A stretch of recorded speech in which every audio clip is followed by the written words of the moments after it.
যেটা পুলিশ সদস্যরা দেখেছিল যে সেখানে পর্যাপ্ত নিরাপত্তা ব্যবস্থা না থাকায় এই উপশাখায় চুরির ঘটনা ঘটে এবং চোরেরা 12 তারিখ রাতে বা যে কোনো সময় তারা সিন্দুক ভেঙে সেই টাকা চুরি করে নিয়ে যায় এবং পরের দিনে সে ব্যাংক কর্মকর্তা সহ যে ব্যাংকের 4 জন স্টাফ সেখানে ছিল তারা দেখতে পায় এবং রাতে সেই ব্যাংকে কোনো নিরাপত্তা প্রহরী ছিল না। পরবর্তীতে বগুড়া সদর থানা পুলিশ তারা অভিযান চালিয়ে পুলিশ সুপার সুদীপ কুমার চক্রবর্তী যিনি অতিরিক্ত ডিআইজি তাদের পদোন্নতি প্রাপ্ত তার নির্দেশনায় এবং বগুড়ার অতিরিক্ত পুলিশ সুপার স্নিগ্ধ আক্তার পুলিশ সুপার পদে পদোন্নতি প্রাপ্ত অতিরিক্ত বিভিন্ন কর্মকর্তাদের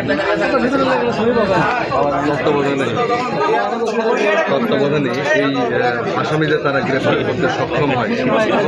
দর্শক নিশ্চয়ই আমরা চলে দেখলাম যে এখানে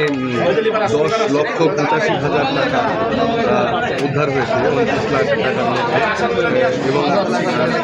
এখানে একটি আলামত পেয়েছে যেটা লোহার তৈরি টায়ার লিভার যা সিন্দুক ভাঙার কাজে ব্যবহৃত হয়েছিল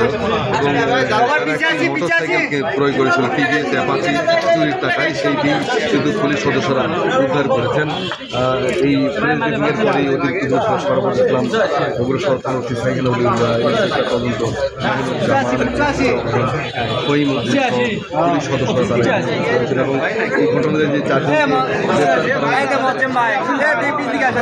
মিডিয়া ব্রিফিংয়ের জন্য সামনে এলাম এবং তারা খুব বগুড়া